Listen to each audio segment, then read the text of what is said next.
Bonjour à tous, aujourd'hui question 27 du concours Avenir 2022, on est sur les fonctions et surtout, point important, sur les composés de fonctions. Ici on s'intéresse à g rond f, on vous donne la courbe de f en vert, la courbe de g en rouge.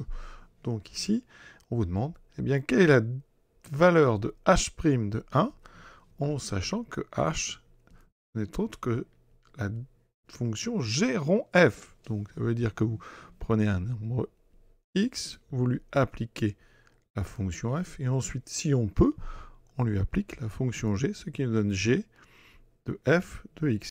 Et la fonction qui permet de faire les deux choses en même temps, c'est ce qu'on appelle la composée g rond f, d'accord? Ici, donc, on vous demande quel est le nombre dérivé de cette fonction en 1. Alors, comment fait-on?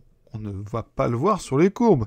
Il faut, et c'est important, utiliser la formule qui permet de dériver une composée. Et donc, je rappelle une chose très importante. Quand on doit dériver f rond u, ça c'est ce que vous avez certainement dans votre cours, à condition de pouvoir dériver, eh bien, cette dérivée, c'est u' multiplié par f', qu'on applique en u.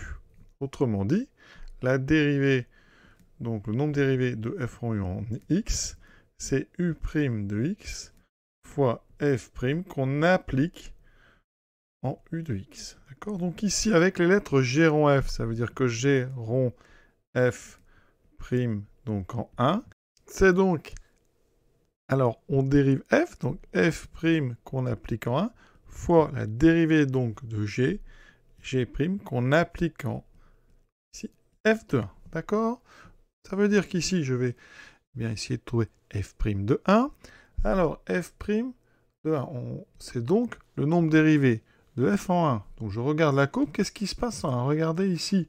Eh bien, en 1, je rappelle que le nombre dérivé, c'est le coefficient directeur de la tangente. Et en 1, il semble qu'on ait un sommet. On a donc ici en 1 une tangente horizontale. Donc, f' de 1 est égal à 0. On a une tangente horizontale. Ici, on est sur un maximum local pour f, donc f' doit égal à 0. Ça veut dire qu'ici, le produit semble être égal à 0. Alors, comme on nous propose 4 nombres, c'est forcément celui-ci. Alors, pour le reste, vous pouvez toujours essayer de calculer g' de f de 1.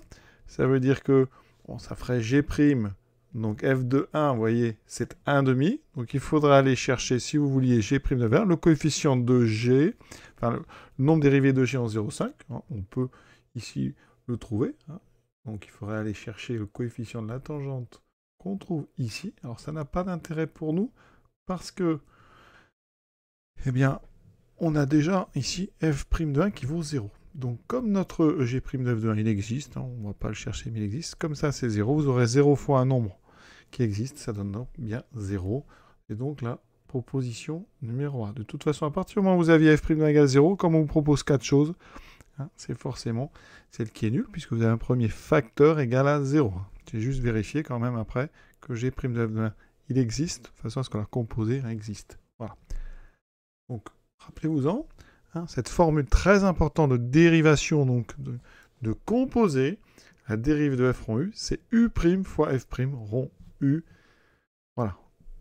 Pour ceux qui sont intéressés par donc, la suite, eh bien, on va s'intéresser dans la question 28 aux antécédents par g rond f du nombre 0. À très bientôt.